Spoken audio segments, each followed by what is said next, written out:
Good morning. Good morning. Good morning. Good morning, everyone.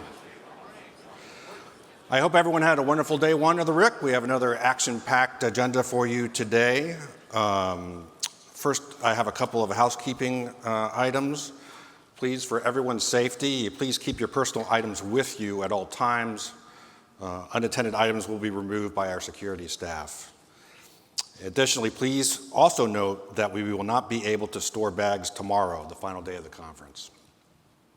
Okay, so our first speaker of the day is Commissioner Marzano.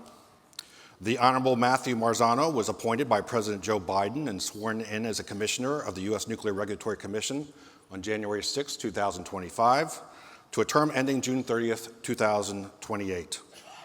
Commissioner Marzano has served as staff of the U.S. Senate Committee on Environment and Public Works and brings over a decade of experience in the nuclear industry to the Commission, including his time as a licensed senior reactor operator. Please welcome Commissioner Marzano.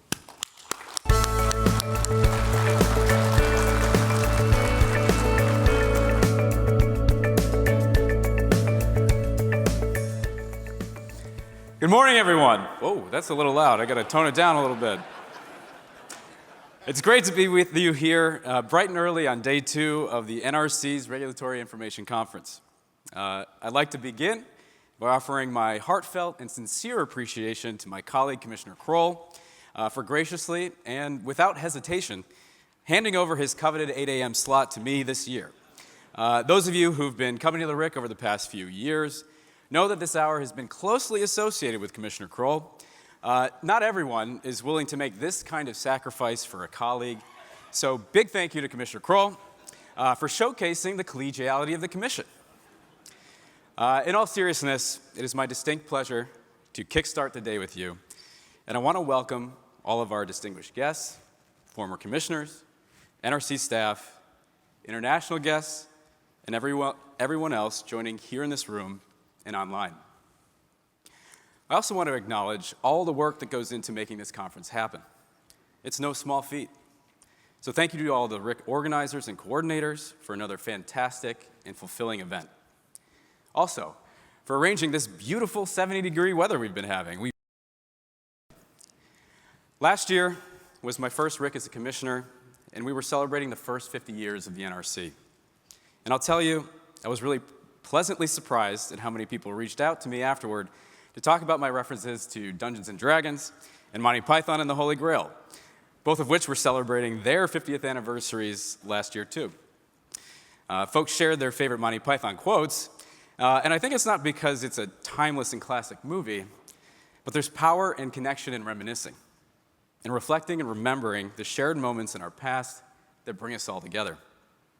So, when I was getting ready for this year's RIC, I continued to think more about where we are in this moment in time, about the influences of the past, the lessons we have learned, and how we should apply them today. But more on that in a bit. Needless to say, it has been quite a year, not the least of which my wife Jennifer and I, welcoming our second son into the world, Remy Aaron. And here he is with his big brother, Silas. For those of you who sat in these seats last March, I'm not sure that any of us could have imagined just how much change would transpire. I won't lie, it has not been an easy year. It has challenged each and every one of our staff. It is also a reflection. As we've come face to face with immense external pressures, we've grappled with who we are as an agency, what we want to shed, what we must maintain, and who we will become. But through it all, we have remained steadfast in our commitment to being stewards of public health and safety. I am so proud to be part of this agency that has not only tackled the daunting challenges head-on, but has done so with integrity and grit. To the NRC staff in this room, and those who are not, you have risen to the occasion in a way that only truly dedicated public servants can, with grace, ingenuity, and excellence. Thank you for all that you've given to this agency and to this country.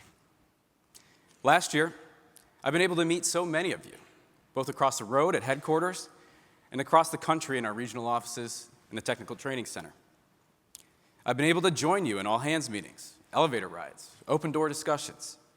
Your resolve and commitment to our mission continue to exceed expectations day after day. At this point in the conference, you have heard just how important this agency and its mission are to the national imperative to deliver clean, reliable, and affordable energy to the American people. But I want to reinforce that the agency's ability to meet the demands before us is predicated on the incredible people of the NRC. That is why ensuring our workforce, the heart of all of our achievements, will remain a top priority for me as a commissioner. In addition to our people, I've continued to focus on making sure this agency is more innovative, proactive, and agile as we respond to rapid evolution in the civil nuclear enterprise. I also continue to prioritize our community, which includes not only our external communication with our stakeholders, but our internal communication as well. Our responsibility to be transparent cannot be set aside in our broader efforts to reform. Looking forward, we must recommit to our engagement with the public and our stakeholders by meeting them where they are and building an understanding of how the NRC regulates and the agency's role in the deployment of nuclear technologies. I shared these priorities with our attendees last year, and while much has transpired that has made me reflect on how to refine them for the current moment, they continue to guide me. I stood here a year ago and urged that we must write our own story with ownership and intention so that it isn't written for us. While last year it was about writing our own narrative, this year has been about doing the work that brings that narrative to life. And now I'm pleased to highlight for you all a few examples of what that story looks like in action. The NRC is charting new territory where, for the first time in history, the economic conditions that led to the premature decommissioning of nuclear power plants have reversed in dramatic fashion. And now we see a market that supports a return to operation for these facilities. Last July, we issued a series of licensing and regulatory actions that have paved the way for the restart of the Palisades nuclear power plant. Crucially, this work is being quickly re-leveraged as additional decommissioned plants pursue their own restart projects. It has also been the subject of great interest to our international peers. I'd like to take a moment to recognize the Palisades Restart team for the way that they have stepped into a truly novel endeavor with imagination and discipline. I extend my gratitude to everyone who has contributed to this work and the model you have all created to facilitate future restart projects. And I'd be remiss not to acknowledge Jack Geisner, not only for his leadership in helping shape the strategy that guides this work, but who also played a role in providing me one of my most prized professional possessions, and that is my senior reactor operator license. So thank you, Jack, for that. And another significant milestone for advancing nuclear technology, the staff recently issued a license to TRISO-X, authorizing the commercial fabrication of tristructural isotropic nuclear fuel for advanced reactors. This marks the first ever U.S. approval of a Category 2 fuel fabrication facility, demonstrating our commitment to supporting innovation while maintaining the highest standards for safety and security. I had the privilege of visiting the site in East Tennessee just a few days after the license was issued, and it was truly an inspirational experience to see, up close, how we are building the future of nuclear energy. I was struck earlier in the day, standing in the drenching rain, admiring the progress at the Cairo's Hermes construction site, that in every direction one could point to a new nuclear development project. As we departed TRISO-X, as if on cue, the rain began to clear and the sun emerged. I saw it as a fitting reflection of our current moment. Not finished, but we are beginning to break through. Last but not least, another accomplishment that is near to my heart was the review and approval of the license application submitted by DISA Technologies to utilize high-pressure slurry ablation, a technology that offers a revolution in the ability to remediate some of the most challenging uranium tailings waste from early mining activities, many located on tribal lands.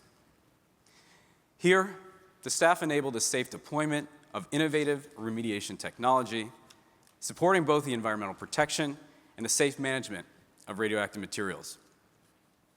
Last year, I also had an opportunity to visit the Church Rock uranium mine site in New Mexico and met with Navajo Nation leaders to discuss efforts to complete the cleanup of one of the largest radioactive contamination events in U.S. history. In some ways, the event is overshadowed in history as it occurred just a few short months after the 3 Mile Island accident in 1979. However, the impacts of the event remain top of mind for those who have had to bear the legacy left behind. I raise this to say that when we are considering the societal benefits of technology, we must remember just how impactful our actions as an agency can be on individuals every day. Thanks to the staff's efforts, this technology can now help solve the intractable problem of cleaning up abandoned uranium mine waste, not just in Church Rock, but across the country.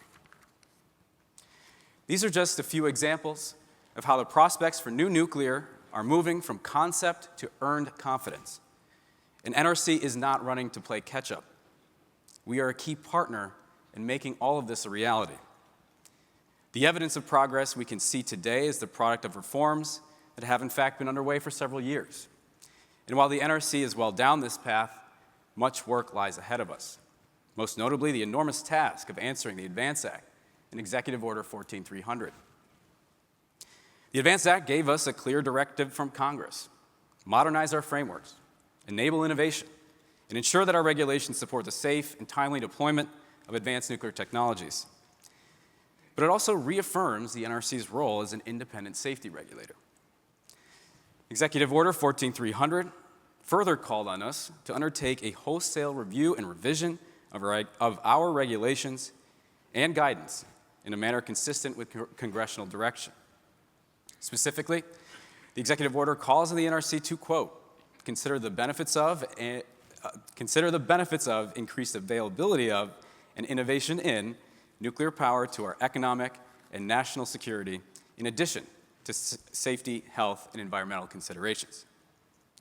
Taken together, these actions require more than incremental adjustments. They require an agency culture that embraces innovation, continuous improvement, and a commitment to excellence while holding true to our core values and principles. Our roadmap to success includes many significant rulemakings and policy initiatives. We are evaluating reforms to Part 50 and 52, clarifying licensing pathways for advanced reactors, reassessing environmental review procedures, and modernizing our fee structures and hearing processes. We are examining how to make greater use of graded approaches, tools that have long been available to us, but not always consistently applied. The principles shaping these rulemakings are straightforward, even if their implementation is not. First, safety is paramount, and our statutory mission to protect public health and safety endures. But safety does not require rigidity. It requires rigor. It requires clarity. And it requires adaptability to new technologies. Second, our regulations must be predictable and efficient. Uncertainty in process can be as consequential as uncertainty in design. Developers, investors, and communities need a regulatory system that provides clear expectations and timely decisions. Third, we must be disciplined in distinguishing what is necessary for adequate protection and what is accumulated over time as process for process' sake. For many years, NRC staff have identified reforms that can improve efficiency without compromising safety. Some of those ideas have been discussed, studied, but eventually deferred. Further, in the past, rulemaking has often been overly burdensome and lengthy. Multi-year rulemakings with extensive layers of internal review can create uncertainty, consume resources, and delay benefits without proportionate gains in safety. In that context, I view the executive order as providing a vehicle and, frankly, the encouragement to move forward on changes that have long been contemplated but not fully realized. Our roadmap, therefore, is not about deregulation. It is about smarter regulation. It is about building a framework that can accommodate light water reactors and advanced non-light water designs, large plants and microreactors, established operators, and new entrants. It is about using risk insights to strengthen safety by focusing our attention where it matters most. This work requires collaboration with our staff, with our federal and state partners, with industry, and with the public. It will require sustained discipline in prioritization and humility in execution. While in some ways this feels like we're embarking on a completely new journey, I can't help but think about the parallels we share with our predecessors of the early atomic age. In many ways, the conditions facing the Atomic Energy Commission in the 1950s and 60s mirror the landscape that we see today. There was extraordinary technological promise. There was geopolitical urgency. There were commercial ambitions just beginning to take shape. And there was a regulator trying to build the plane while flying it. Many of the same pressures and expectations that tested the Atomic Energy Commission endure in this moment. It is our responsibility to internalize the lessons of that era to be successful as we strive to enable the safe deployment of new nuclear technologies. Former NRC historian Tom Wellock, in his books on the origins of nuclear regulation and the evolution of the NRC, describes this period as one of experimentation, not only in reactor design, but regulatory approach. The Atomic Energy Commission was grappling with how to oversee a technology that was advancing faster than its institutional processes. It was recruiting talent from naval reactors, national laboratories, universities, and industry. It was debating how prescriptive to be, how much flexibility to allow, and how to ensure that safety kept pace with innovation. Wellock underscores the importance of diversity of expertise and perspective, and also reminds us that the Atomic Energy Commission relied heavily on the Advisory Committee on Reactor Safeguards, or the ACRS, to bring independent technical rigor to licensing decisions. The ACRS played a critical role in enabling the rapid licensing in that era. It provided a forum where technical issues could be surfaced, debated, and resolved in a focused way. That additional layer of expert scrutiny, rather than slowing the course, often clarified it. It built confidence, internally and publicly, that decisions were grounded in sound engineering judgment. There is a lesson there for us today. Speed and rigor are not mutually exclusive, and the moment we find ourselves in demands both. As we modernize our frameworks under the Advance Act and the Executive Order, we should remember that institutional design matters. Clear roles, well-defined review scopes, and empowered technical bodies can streamline rather than complicate. At the same time, the early atomic era offers cautionary insights. Admiral Hyman Rickover, the father of the nuclear navy and in large part the commercial industry, in his well-known 1953 paper reactor memo, he drew a sharp distinction between what he called academic and practical reactors. He observed that academic reactors share some basic characteristics. They are simple, cheap, light, and flexible. They can be built very quickly with little development.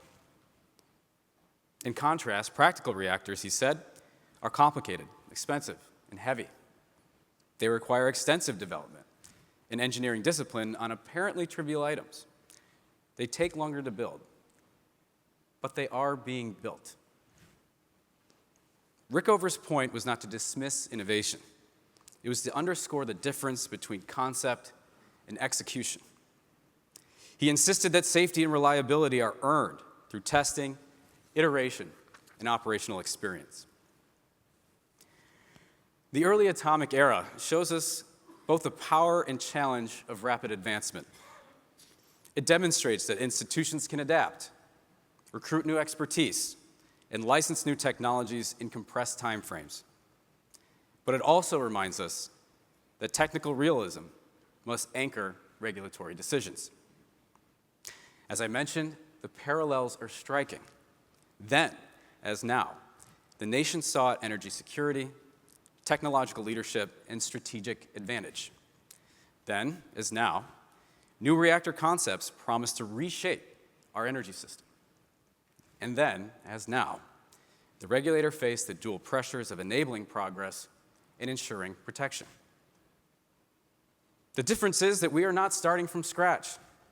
We inherit decades of operating experience, a mature body of safety analysis research, and a deep bench of technical talent.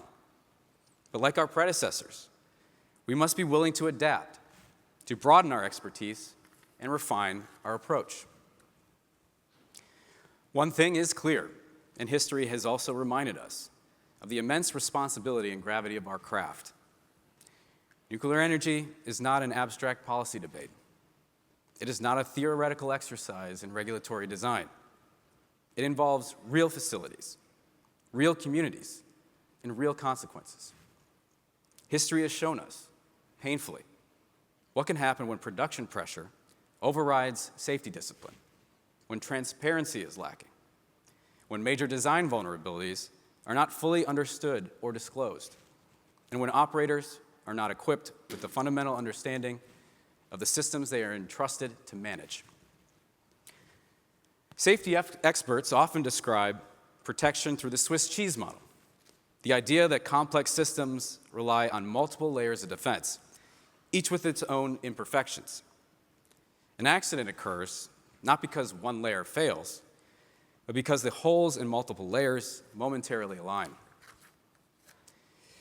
In the nuclear field, these layers include elements such as organizational culture, well-defined procedures, sound engineering and design, defense in-depth strategies, and human factors. Each plays an important role in maintaining safe operations, and each must function effectively alongside the others.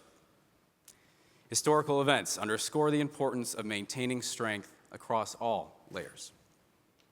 The accident in 3 Mile Island, for example, highlighted how gaps in the evaluation and dissemination of operating experience, combined with weaknesses in operator training programs and challenges related to the human-system interface, contributed to a set of circumstances that allowed the event to unfold. Similarly, the issues identified at the Davis-Besse plant that led to the reactor vessel head degradation demonstrated how weaknesses in safety culture and human performance can create vulnerabilities that other protective measures may not fully compensate for. Lastly, we are now approaching 40 years since the accident in Chernobyl, which further illustrated how those layers were all compromised. All of the holes lined up. Production pressure weakened operational discipline. Design flaws were not transparently shared. Safety systems were disabled. And there was no independent regulator positioned to intervene. Other significant events that shaped the industry reinforced these lessons in different ways. Taken together, these experiences reinforce an important concept.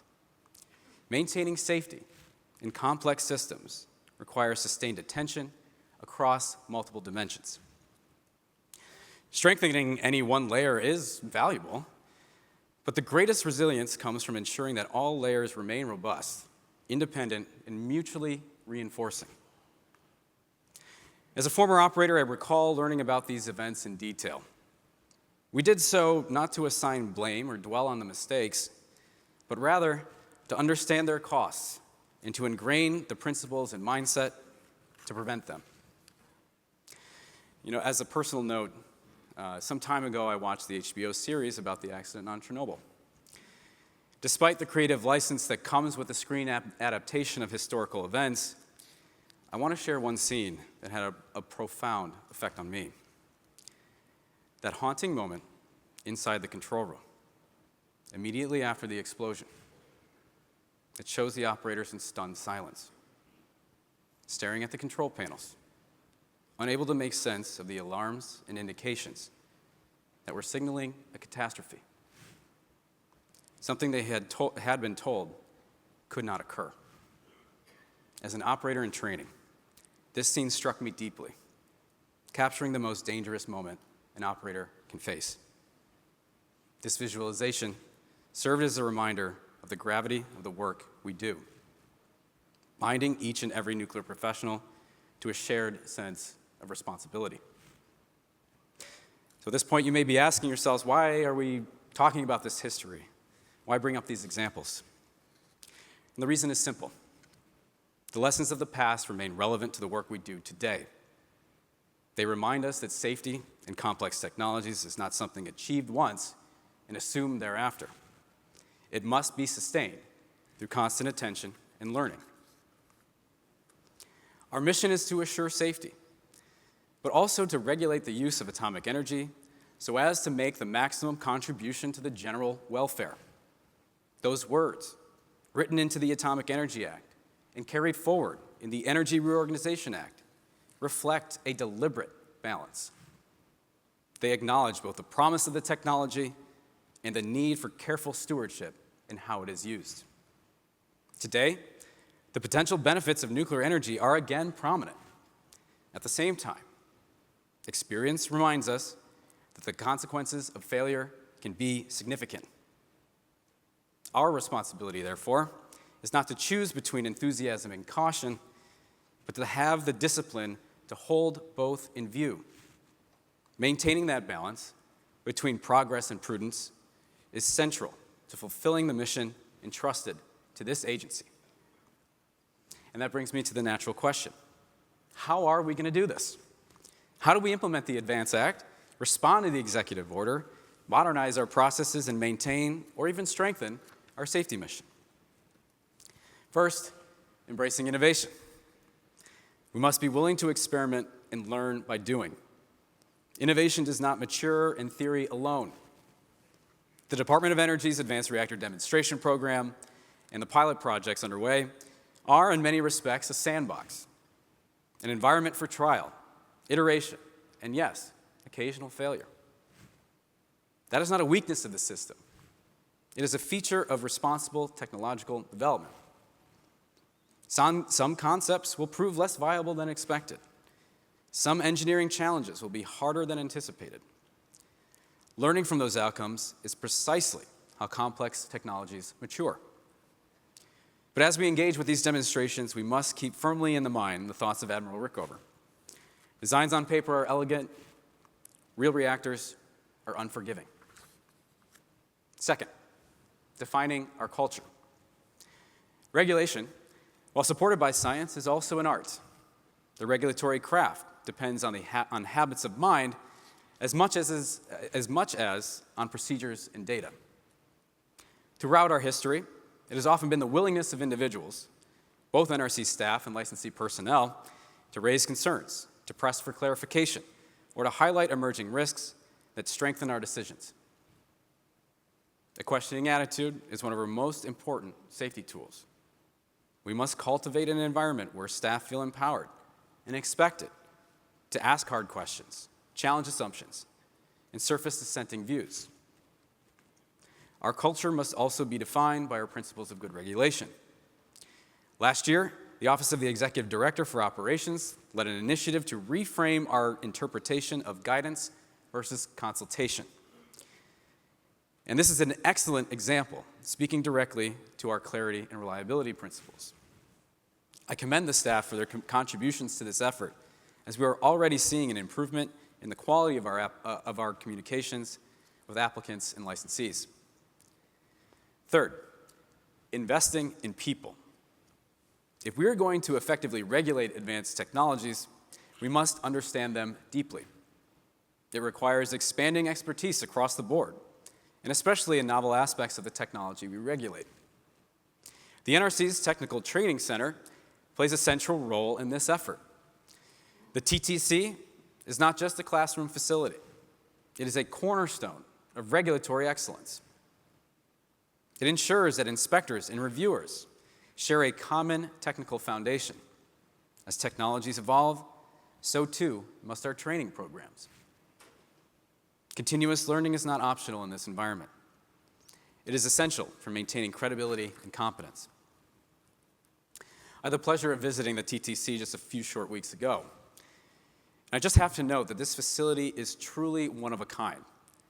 Nowhere else in the world will you find this collection of simulator, classroom, and laboratory resources that touch every aspect of our regulatory mission. And indeed, this facility has a global reach, hosting regulatory personnel from across the world to train with our instructors for regulatory capacity building. In this way, our need to prioritize and focus our training programs extends beyond the walls of the NRC and reinforces our gold standard image internationally. Ultimately, our success will depend on whether we attract, develop, and retain a highly skilled, mission-driven workforce. It is no secret that we are competing in a labor market where nuclear professionals are in high demand and have many options. We must think strategically about leadership development and knowledge management. We must also ensure that the NRC is a place where technical excellence is valued, public service is meaningful, and opportunities for professional growth are abundant. If we continue to focus on getting these things right, not only can we modernize and remain unwavering in our safety mission, but we can also meet the demands that lie ahead. Not by choosing between innovation and protection, but by proving once again that rigorous regulation is what makes innovation durable. So at this point, I'd like to thank my fellow commissioners, Chairman Nee, Commissioner Wright, Commissioner Kroll, and Commissioner Weaver. It is truly an honor to serve alongside you all. And I appreciate all the work that you and your teams are doing as we continue this journey together. And I especially would like to thank my team, both members present here or both members of my staff currently and in the past, for all of your help and support. None of this could have happened without you.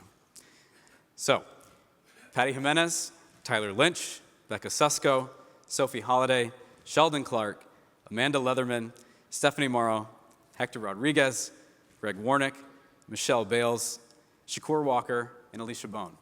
Thank you. Thank you from the bottom of my heart. So, last year, I drew lessons from Monty Python and the Holy Grail. This year, in keeping with our theme of time and moments in history, I'll turn to another cinematic classic, Back to the Future. And I just so happen to have my very own time circuits right here. And as you may have noticed, I've been doing a little time traveling myself getting ready for this speech. Mr. Chairman, I have a license for this, don't worry. I know a guy. I'll put that there. You might recall the final line of this movie, where Doc and Marty are about to jet off in the future. Roads? Where we're going, we don't need roads. Looking beyond the literal context of this line, it represents an apt metaphor for our time. It signals us to question the status quo in order to embrace innovation and unconventional approaches. We are not simply extending the old regulatory highway. We're charting new routes. But Back to the Future isn't really about speed either, except, of course, the need to hit 88 miles an hour. It's about cause and effect. Understanding the past well enough to avoid distorting the future. Move too fast without discipline, and the timeline fractures. Ignore hard lessons, and consequences follow. We are now, in a sense, stepping into our own DeLorean. One that I might add can be powered by both fission and fusion in order to get that 1.21 gigawatts. Gigawatts? Yeah. Anyways, we're stepping into our own DeLorean, accelerating reform and propelling us into the future. But unlike the movies, there is no reset button. Every decision we make today shapes what comes next. Doc Brown also says in the movie, your future hasn't been written yet. That's true for nuclear energy in this country. The future will be what we make it, through disciplined engineering, strong safety culture, independent oversight, and the courage to act when action is required. Thank you all very much.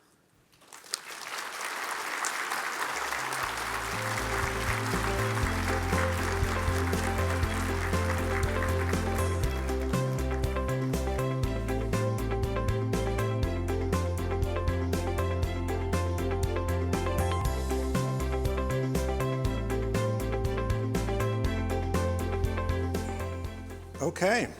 Well, thank you for those remarks. It seems like what's old is new again, as a That's the theme. common refrain there.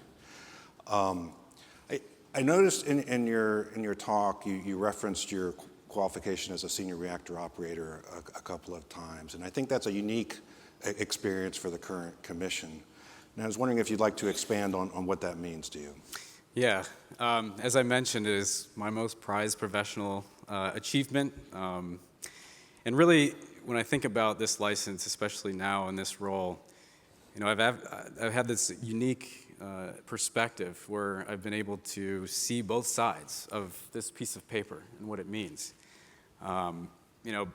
This license conveys on an operator the responsibility to operate the plant in accordance with requirements and maintain the licensing basis, those kinds of things. But when you break it down, what does that all really mean? And it is to have a focus on safety. You are responsible for the safety of that facility. And then all that goes in to training and developing operators to be ready for the difficult moments. It's years of classroom, simulator, practical experience.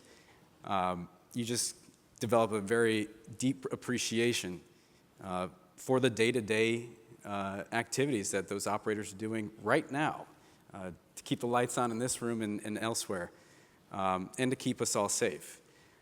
It is truly, I think, a remarkable feat to, in a short period of time, be able to instill a mindset that any operator would have to make at any given time, where you're having to make a split-second decision with limited information in a very high-stress environment.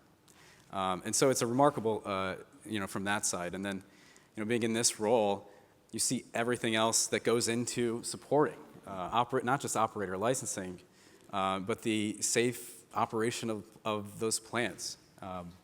One thing that I recall very vividly is in the wee hours of the morning, sitting in the control room, the red phone on the desk would ring to get the daily plant status, and that's our headquarters operations officers calling in to every facility every day to, one, understand what's going on out there in the fleet, but also have this watchful eye over the operation of the plants across the country. And so those dedicated folks, they're working right now, and I just want to give my appreciation for them as well. So really, this license kind of means a lot, and it means a lot for a lot of people, and I want to recognize, all that goes into what it takes to, one, develop all of the licensing exams for all of our resident inspectors that are in the plants, and everybody else that contributes on the NRC side to the safety, but then also the licensee themselves. And really, I think I mentioned it in my remarks there, it's about shared responsibility. Mm-hmm. We all have the shared responsibility. And this piece of paper, this license, is that conduit between licensees and the NRC, the regulator, in making sure that responsibility is held. I mentioned, Jack Geisner was one of the signatories of my license here. I was in license class, and I earned this early on in the pandemic. And because of that, there's sometimes you get a ceremony, you get a signing, and have a dinner and some nice things that go along with it. I never really got a chance to have that. But John, I was wondering if right now, maybe, just maybe, the other signatory on this license might be interested in joining me up here on stage to maybe have a little bit of a ceremony that I never got. So, Mr. Chairman, are you willing to come up and...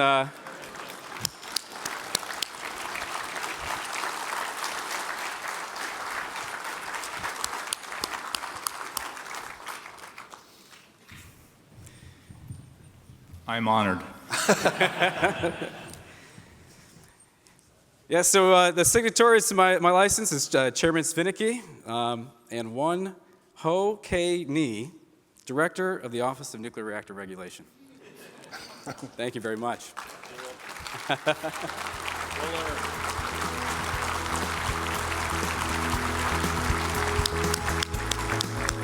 Yeah, go ahead. I really enjoyed Commissioner Marzano's remarks, and as many of you know, you do get a ceremony during the completion of your license, and somebody from the NRC comes up, so I'm going to say a few things.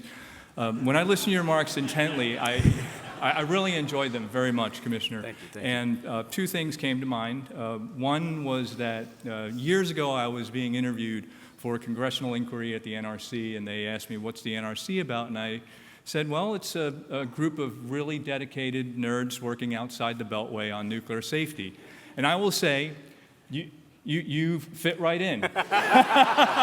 Welcome to the family.